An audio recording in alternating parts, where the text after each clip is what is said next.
Welcome to The Story Behind the Symptoms, a podcast from symptomatic.me. Your host is David Clarke, MD, a board-certified gastroenterologist who successfully diagnosed and treated over 7,000 patients with neuroplastic pain or illness.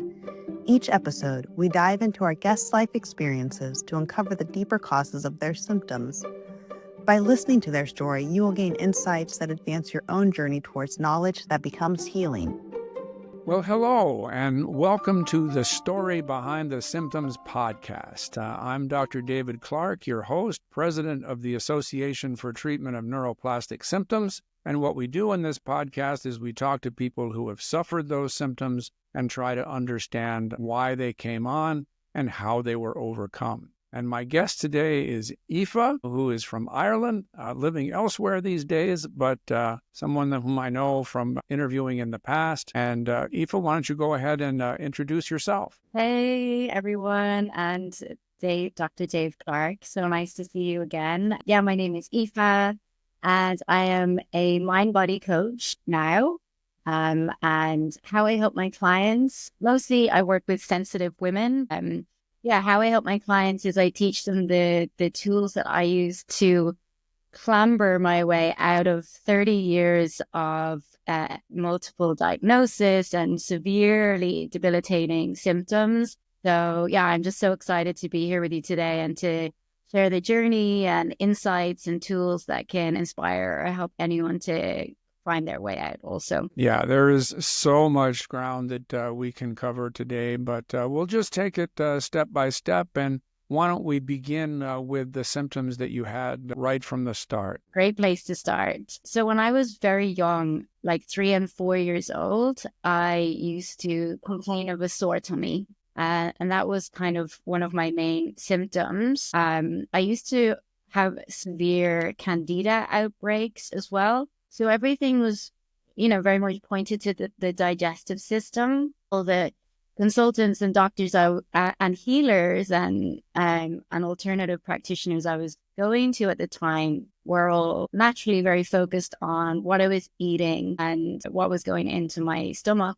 And that started from very early on. It started a journey of focusing on food as the trigger for that symptom. But I had another quite severe symptom from a very young age. In the medical community, it's called pyrexia of unknown origin. And I would basically start to shiver and get the symptoms of a fever. And I would get aches and pains throughout my body, like flu, and I would be shivering and I would run a very high fever. But there was no virus or no bacteria or no apparent reason for these symptoms. So I did get diagnosed with pyrexia of unknown origin, which just means we don't know why this is happening. And so I had the tummy aches and then I had the fevers. So from the get-go, I had health problems that were very much disrupting my life experience. Some other things that are noticeable were, like when I got the chicken pox, when you're a kid, you're supposed to get the chicken pox so you get them out of the way. So I would get them worse than the other kids. The other kids might get a few spots and I would get them worse. And I got cold sores from a young age, but for me, they went right up my nose and grew up my face. And so it was as if also my immune system was compromised because things that other children were experiencing, maybe I was experiencing a little worse. So yeah, they were the main physical symptoms as a child that I was experiencing. So we moved country. I was born in London, in East London. And as you do, your first 7 years of your life, you have this is your world. And we had a community of friends and whatever there. But my parents were Irish. So we moved then to Ireland. And that Christmas, I don't know what month of the year it was when we actually made the move, but that Christmas, I got a fever. It was Christmas Eve and it ran dangerously high. I remember my parents putting me in a cold bath and ringing the hospital. So here I am having, for no apparent reason, unexplained fevers. So I ran that really, really high fever, and that led then the the top pediatrician in Ireland at the time to take me on as a patient and admitted me into hospital for 7 days, I think, and ran all these different tests, blood tests and breathing into things tests, getting my whole body scanned and x-rayed and everything. And then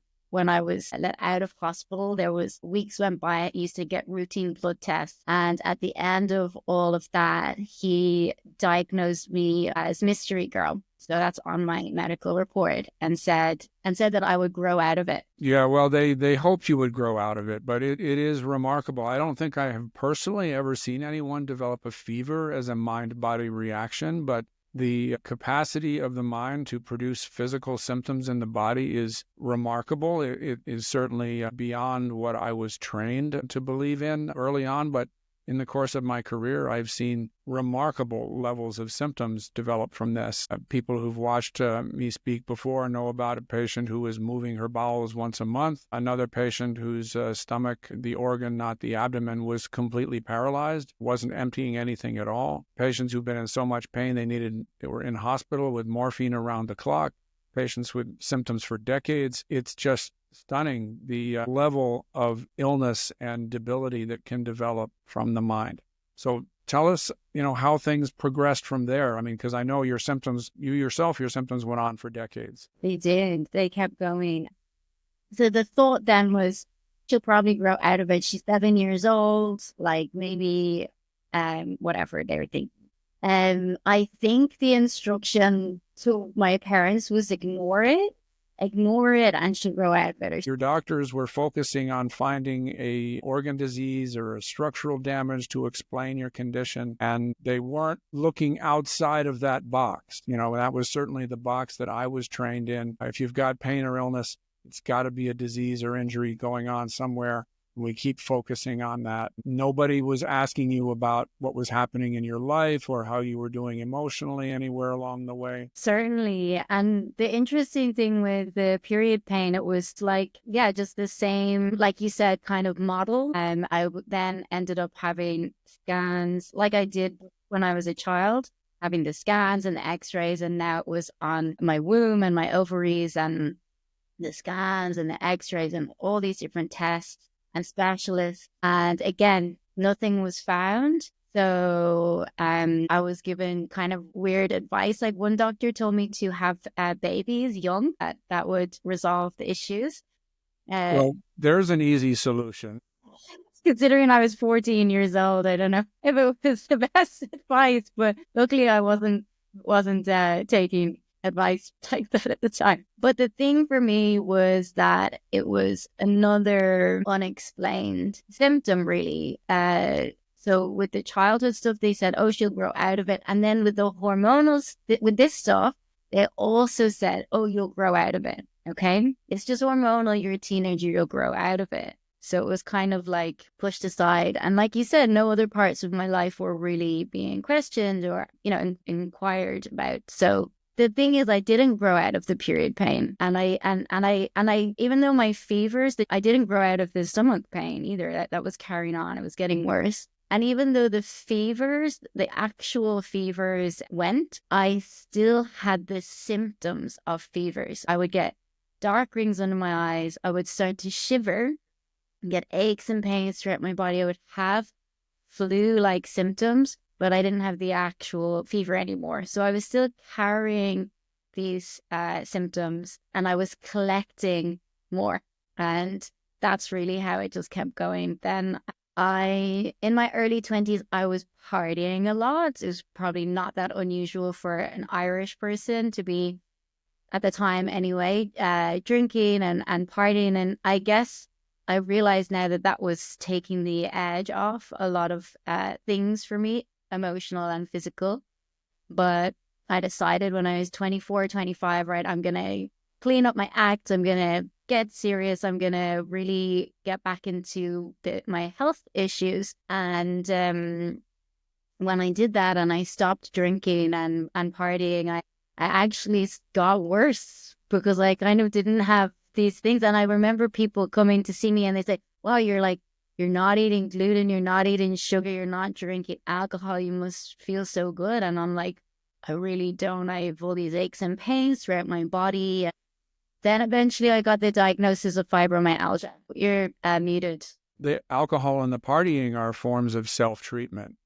They're when you don't have anything else you can do to alleviate your physical or emotional symptoms. Alcohol and partying and drugs, and those are all ways that people medicate themselves to try to feel at least a little bit better, even knowing that they have consequences. Obviously, they're not the best, but when you've got no alternatives that you can tell, then it's understandable you would resort to that. And, when you suddenly take that away, you're essentially taking away your self-treatment. Not too surprising that you're going to feel worse, both physically and mentally. If you find this podcast is helpful, you can help thousands of others like you to find this information if you take a moment and leave a 5-star review.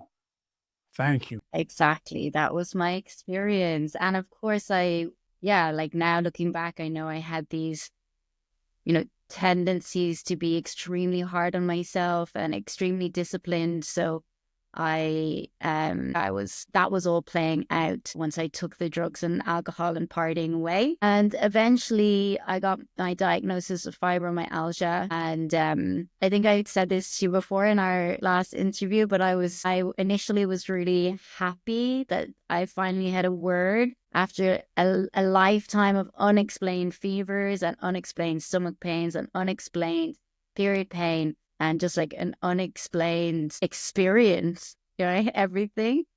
I was like, oh, a word. I can finally tell people why I can't show up and why I'm stuck in bed and why I'm in so much pain. And I can meet other people who maybe have healed from this and they talk the same as me. And it was not to be the case, of course, because I met another dead end where it was just a word that also meant unexplained. Situation. Yeah. And your symptoms went well beyond the definition of fibromyalgia. And I think during that period of time, you also became severely depressed. Oh, for sure. I mean, the depression was always there from a really young age, and the anxiety. And of course, when I was partying a lot, I just thought like during the week I'm anxious and depressed because I'm partying too much on the weekends. But when I stopped partying, it was the depression got so severe and I was just looking for answers for so long. So just say I was like 25, I stopped partying, started meditating and doing all these different health practices and doing therapy as well. And I was really, really suffering with the depression. But by the time I got the fibromyalgia diagnosis 28, by the time I got to 2016, 2017, and I was 31 years old, I was done.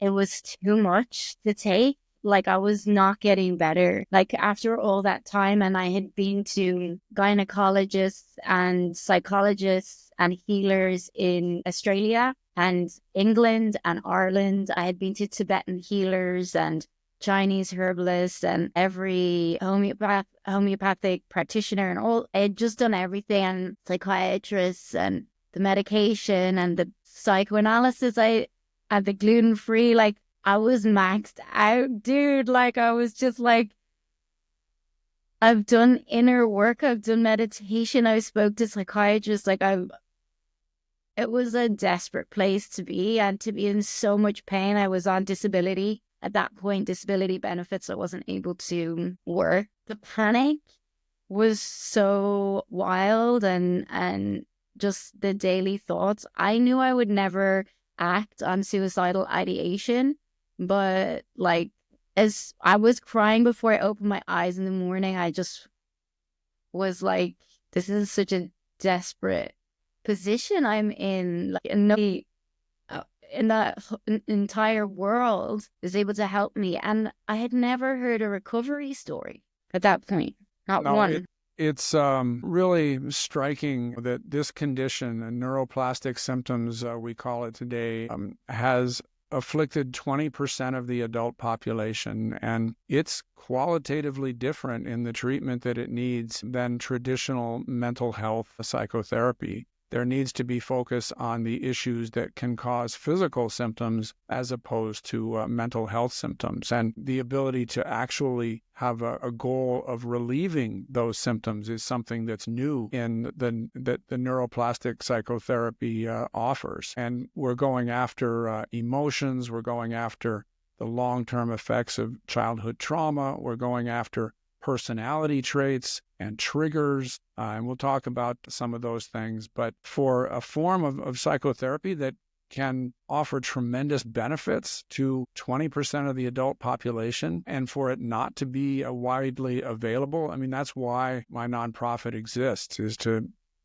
teach as many people as we can, whether they're healthcare professionals or not, how to do this. Was there anything about the psychological care that you received that provided something for you, that resonated for you, or that gave you some insight before you found the neuroplastic approach? I'm going to say that everything I did positioned me well for the moment I found the mind-body connection to work well for me, whether that's the fact that it's just a contrast. I knew that all these things, certain things didn't work. And then, I had been studying Tibetan meditation and doing a lot of inner work. So maybe there was just a lot of me that was open, but I can tell you for sure that I did not have 1 second of relief until I found the mind-body connection and this particular angle of approaching everything. All right. Well, let's take this conversation to a happier place here and tell us about, how you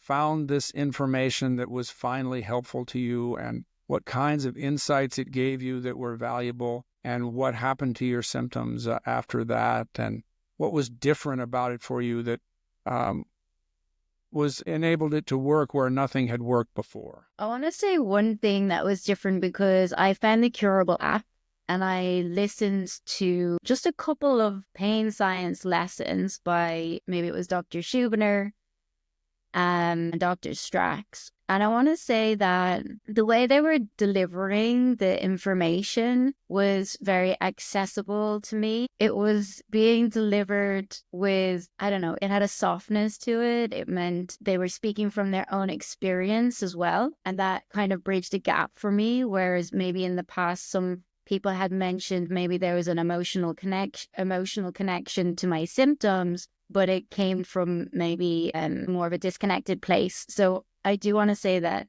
made a difference. But for me, when I had spent those first 30 years of my life being told I was a mystery and a complicated case, and by that stage I had so many symptoms with my wrists and my stomach and my sleep and my mental and emotional, I felt like a mess.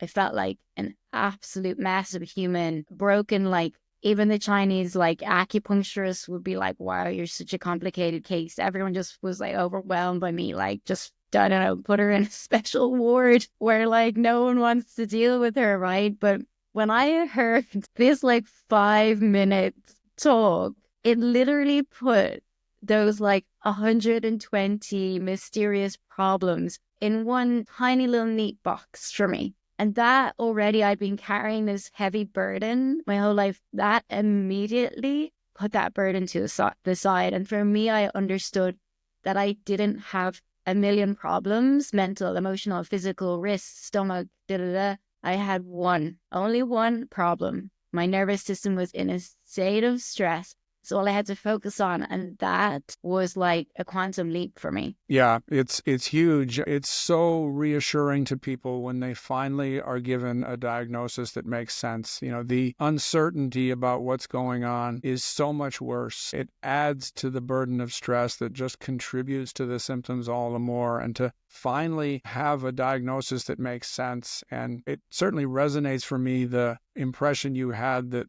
the people talking about the neuroscience were very calm and straightforward about it, because we don't have to, jump up and down and shout from the rooftops about this, because we've seen it work for thousands of people. So we just, explain what we have observed, and it resonates for people when we do that. So evidently, it started to alleviate your symptoms. How were you able to make use of this information to make changes that led to relief. As a nonprofit, we depend on members to stay in business. In return, we provide pricing advantages and services you can't find anywhere else. And if you use the discount code STORY in lowercase, you can join for the first month for $3. Thank you. So at the time, there was a long list. There was a long list of food that I couldn't eat. I had a severe reaction to. So just a small group of foods I could eat, and only at certain times in the day. I was living in this hyper managing my environment to avoid a flare up kind of situation. So I heard the pain science lesson. It all made sense to me, and I bought Dr. Schubiner's book and Dr. Sarno's book, The Divided Mind. And I just spent about 2 weeks, and this is the only information I would consume. And I just waited until this kind of spontaneous moment where I felt assured enough to experiment with the food. And I walked to my local shop and I got some Mars ice creams and some Guinness, which were things I hadn't dared to eat for over 6 years. And I ate them, and then I went to a friend's house for her birthday, and I showed up with the Mars and the Guinness, and everyone's like, what? And they were cooking lasagna, and I was like, hey, I'll have a plate of lasagna. Everyone's like, what? And I made it into a very fun experiment for myself. But from then on, I have not had any IBS or stomach problems from that moment, having spent all my life identifying and like talking about, and just having that been such a predominant experience for my day-to-day life. What was the key idea? What shifted psychologically for you that enabled these changes, and remarkable changes in your body to happen? Was it just simply knowing that this was a stress reaction in your body and that you could shift your attention from your body to maybe working on the stress? Because that's a common phenomenon in our treatment approach. Yeah, so that particular breakthrough that I had was kind of like, I just overrode the whole program, because I really realized that this whole narrative about all the food was not where it was at. And I really realized that my stomach and my digestive system was fine. And so that was the shift, and that's how I had that breakthrough with that particular symptom. But for sure, it wasn't like I was healed from everything and that was it. I did still have to work at all the underlying things that were fueling my symptoms. That I did experience a lot of insomnia and other symptoms after that. But for me, that was the proof that this was really all I needed to focus on moving forward. So the shift for me was more like a surrender. It was more like a relief. It was just like, wow, I've been living in this hyper world of external triggers and management. And it was just like, I can let this go. It wasn't like so much of an intellectual breakthrough. It was just more like, can I really let this go? And like just being more free with my experience of eating. And I guess I had digested enough information that the fear and the uncertainty had been reduced enough. And this I always say with my clients when they're like, when can I break free from a trigger or whatever? I always say like to wait for a moment of spontaneity and have a bit of fun with it, because that really worked for me, was to feel like, wow, I can let go of this whole world. And what would it look like to be free? Okay. Yeah. So some of my patients are, one of the things that they break free from is they are very focused on the needs of other people in their lives, whether it's in their personal lives or their workplace. They are kind of outer directed. They're not really putting themselves on the list of people they take care of. It's a focus on so many other people that they're living lives as if on a treadmill they never step off. Was that a characteristic you had, or? So yeah, oh my God, yeah. This is this is really having the breakthrough and realizing that this really works. That gave me the focus. Okay, go all in on this mind body journey. And then it was just like this unfolding of these layers that became obvious. Like, this is the reason that my body has been in so much stress. And I was absolutely someone who was self-sacrificing all of the time I had silenced my own needs so much that I didn't even know what they were. And I was super focused on other people's needs around me and caretaking other people, and being also like managing other people to kind of like protect myself.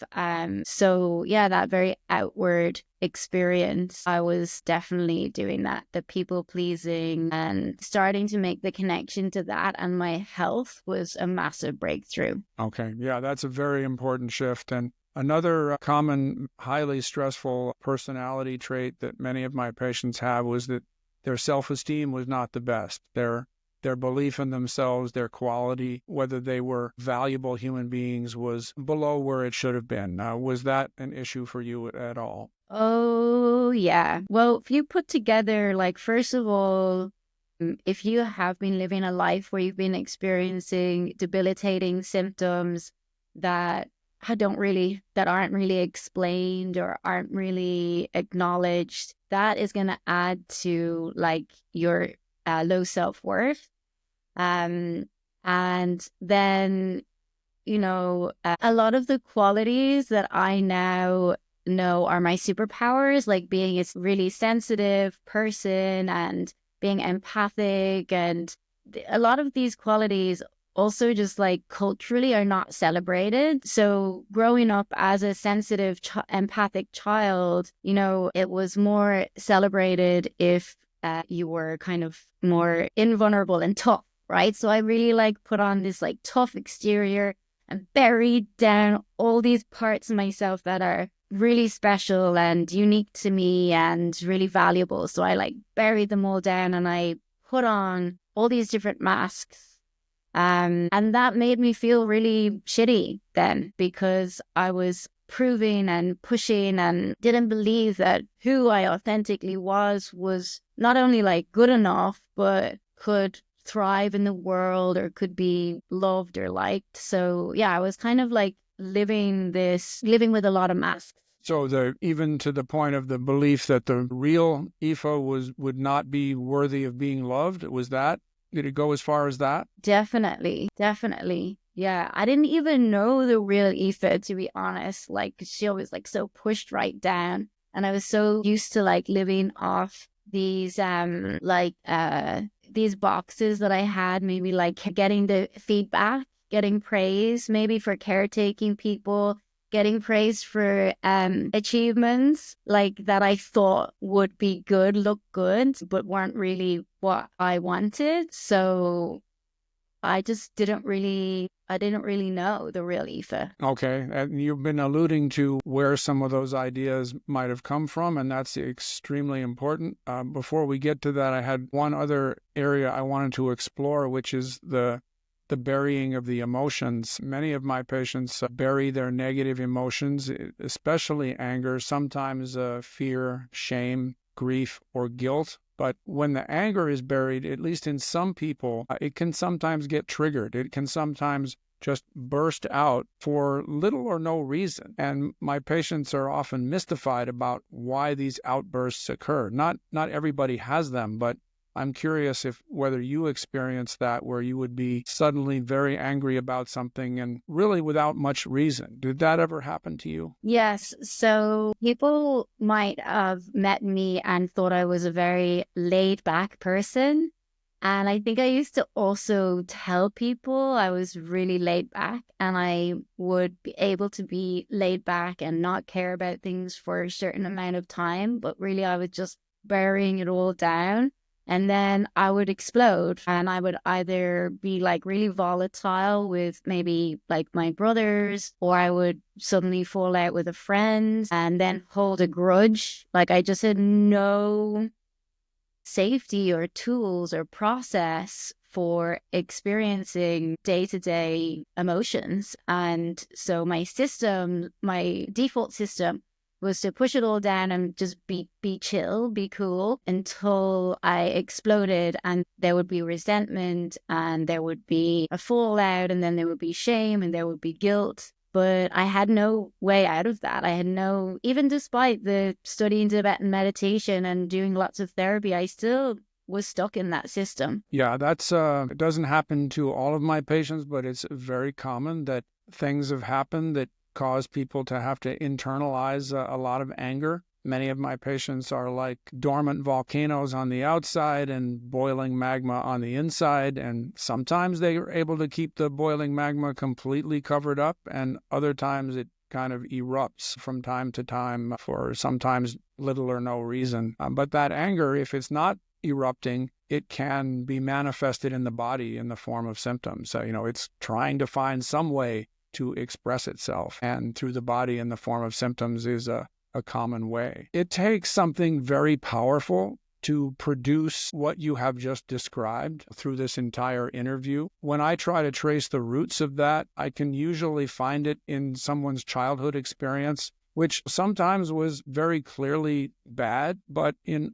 other circumstances, it wasn't clearly bad at all. And it can even be when people in the family are all doing the best they can. There can still be pressures on a child that can lead to significant problems later on. And when the person as an adult looks back, they don't necessarily appreciate just how much pressure they were under. But I wonder if you can describe anything you experienced that might have led to some of these personality characteristics you've described, or any kind of circumstances that you wouldn't want for a child of your own or a niece or nephew of your own. And maybe we can understand a little better what led to what here. Definitely. Well, I know I was an extremely sensitive child, and I was likely picking up on, whatever chaos is in a family home with 3 young children. And when I was picking up on the chaos maybe around me,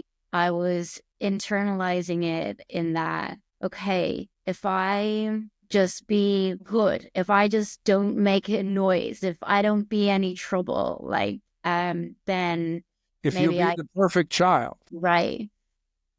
So that is that leads to me silencing my needs, like I was mentioning earlier. So I learned, I decided I'll silence my needs and I'll just be this perfect child, or this non-human expression of a human, and that might manage this circumstance. And that definitely that disassociated me from my needs, and that it immediately created a stressful environment for my body and a huge amount of pressure. So, I remember as a child, I often tell my clients this story, but I was in the bank with my auntie and my uncle, and I had needed to go to the toilet for so long, to the point that I ended up weighing myself in the queue, and I had to tell my auntie, and she said, "Why didn't you tell us that you needed to go to the toilet for so long?"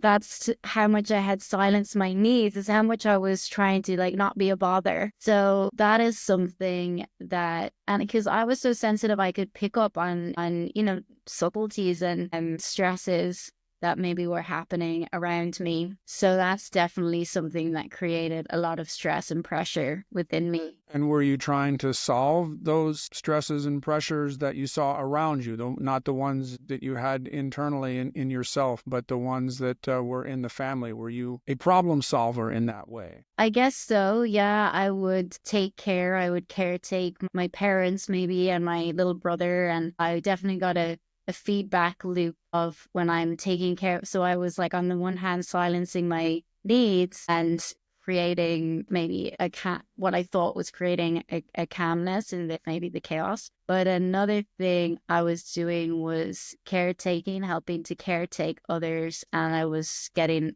a feedback loop, right, of praise for this.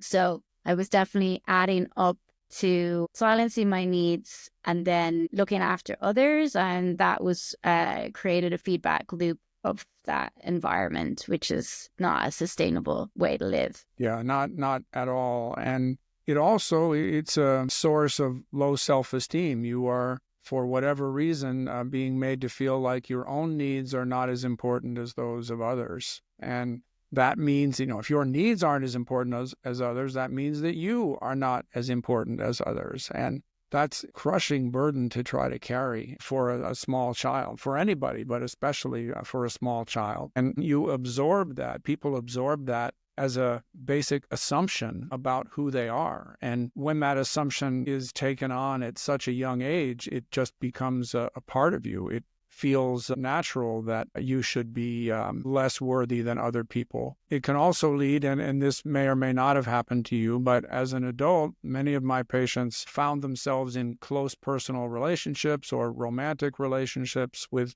people who had needs, people who had problems or issues that needed support. My patients would then, just as they had done as children, they would focus on providing support, trying to fix the problems, trying to alleviate the issues, and the relationships then become quite unbalanced. And it can be very difficult to find yourself in a healthy relationship if you have the attitude or the habit or the belief that it's your purpose and job in life to support others. Was that part of your experience at all? That was so part of my experience, and part of the deeper layer of healing that I've been peeling layers back on this for years, and noticing how I would get into relationships or even friendships where someone needs me and I would make myself available, and that there would be a sense of connection or security through this kind of exchange.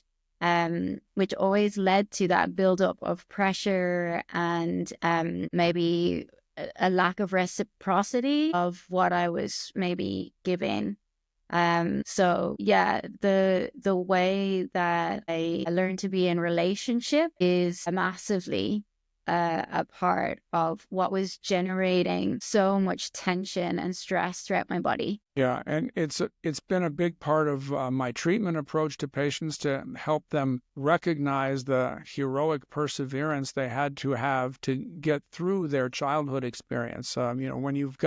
When you are negating your own needs, that's enormously difficult. I want my patients to appreciate just how difficult that was. It's hard when you look back at your own life. You don't have anything in parallel to compare it with. But if you can appreciate that you were carrying a huge burden at that time that stayed with you for years, that can help people appreciate themselves more. So I'm wondering how you have fared on that particular aspect of the journey. Has your self-esteem grown to what you would think of as an appropriate level today? Yes, and a tool similar to what you said you use with your patients. You said you kind of like gave them a sticker of a hero sticker. So changing the narrative that I have about myself is a tool that I use maybe once a year, and it fills me with like a new, fresh energy. It's really, really incredibly simple. It's not a fake it till you make it. It's not like I am strong, I am confident. It's literally what I call like plugging out from a narrative that was based on complete untruths, and plugging into your real power as a unique expression of yourself, whether it's the resilience of what you've been through, or whether it's tuning back into like what is so valuable about you as a person. So for me, like seeing that I'm sensitive and empathic, and certain things that I had deemed as useless or whatever. So just really plugging into those also, and really infusing myself with a new narrative, because whether you realize it or not, you have a narrative about yourself, and it's likely if you've been silencing your needs and experience a period of time with these kinds of symptoms and maybe relationship dynamics as well, you likely that narrative is not a good one, and it's also a completely untrue one. So plugging out from that and plugging in it's something, it's like I refresh it maybe once a year, and it gives me this so much energy. I've done this tool with clients on a call, and they have literally experienced their symptoms like disappear or reduce in that minute. It's like, and one of my clients said the other day when we were talking about this tool, she said it's like you meet yourself for the first time. Yes. It's not just an affirmation. An affirmation is fine if that's all you have, but it is so much more powerful to re-examine your life and recognize the extraordinary quality that is represented by what you've overcome. I mean, that's changing your perspective to one that is simply more accurate, one that is closer to the truth of what you went through. And so there's a shift from the person who feels like even her own need to go to the bathroom is unworthy of mentioning to somebody who, as you said earlier in this interview, believes correctly that she has superpowers. What a journey it is from that little girl in the bank to the woman today who has superpowers and knows in her soul that she has them. That's just a remarkable journey, and it's all connected to the journey of overcoming these symptoms. That's one of those, you've seen this in your own clients, one of the wonderful parts of this work is that in parallel with alleviating the pain and illness, we change people's lives.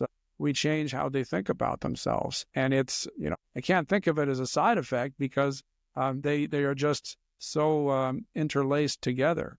But it's, stunning the level of turnaround that you have achieved. When I think back to you as a girl, as a teenager, as someone in her 20s who was just so devastatingly depressed and had such poor image of herself, to the person you are today and able to use this knowledge to help others, it's remarkable. Thank you so much. Yeah, it is. And even though it's the tools that we talk about and that I like to use, they're so simple, it can be, a kind of scary journey as well, letting go of that old world and that old system, like unplugging from that old system of the ways that you had found security in relationships through like overgiving and it can be a little bit of a adventure anyway, going through those layers of healing, but it's so enriching, and like you said, like when back in 2017, all I wanted was my symptoms to go away, and what I've gotten from this is just so far greater than simply a relief, a pain relief, or symptom relief. It's really, and continues to, I just use the same system, the same tools continually to grow my business, to grow my, to move countries, to enrich my relationships. And it continues to be, just such a rich experience, which is what I'm most grateful for. So, yeah. Yeah. And it's not like these concepts require, a decade of psychological training and, 10 years of analytic experience. Neither of us has formal credentials in psychology, and yet we have been able to learn these concepts and apply them successfully to clients and seen people make remarkable changes. Many of them, people who have been to traditional, say, cognitive behavioral psychotherapy or other forms of traditional psychotherapy that haven't addressed the underlying issues that we're talking about today, and they don't make progress. I sent many of my early patients for mental health care, and it wasn't appropriate to this particular set of issues. And so they would come back and they would say, I'm still having my physical symptoms. What can we do now? And I was very lucky. I had a framework from the psychiatrist at UCLA that I could use to begin to help them. And I learned from that interaction with hundreds and then thousands of patients. And I didn't have the advantage of going through this myself, but you could take your own personal experience and apply it so successfully to patients. It's just a wonderful thing to see. Thank you. Well, do you know what I was thinking as well recently is that the symptoms are so clever and they're doing such a good job at hiding. They're hiding a little world, a little world. So no matter how much emotional or inner work I did, as long as the symptoms were still cleverly just hiding this little pocket of this world for me, a portal, let's call it a portal, then it wasn't until I found the mind-body connection that was like a key to unlocking that portal. And it was like, that is when that whole world opened up to me, that whole emotional and the historical inner world that was really in a state of turmoil and stress. And it was really what was behind the symptoms. Yeah, you begin to see that the symptoms are actually a form of communication, that your mind is trying to tell you something, that it's not happy about something in your life, or sometimes more than one thing. But once you start to see the symptoms as an indication of a distress that's going on in your mind, you can begin to think about, well, what might that be? And you can then begin to address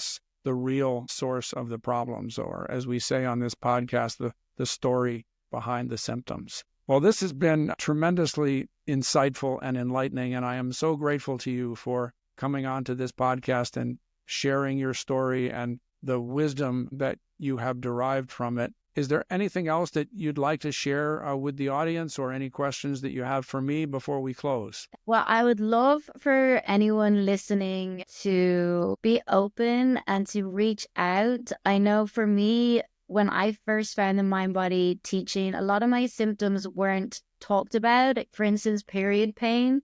It was a lot about back pain and specific symptoms. And I would just love for anyone to reach out and give it a try, and don't feel like if we didn't, or if no one's talking about your specific circumstances, that you don't have an opportunity to also increase your well-being by this approach. That is what I would love to put out there into the world. Yeah, that's so important. Any symptom that does not have a clear explanation in an organ disease or structural damage, or any symptom that is not responding to treatment in the way that the physician expects, then just to get a complete evaluation, you should look into the sources of stress in your life. The 12-question quiz on symptomatic.me is a great place to start. And once you start looking into these areas, you're going to find things. Sometimes issues that you didn't expect, sometimes childhood concerns that were actually bigger than you recognize. But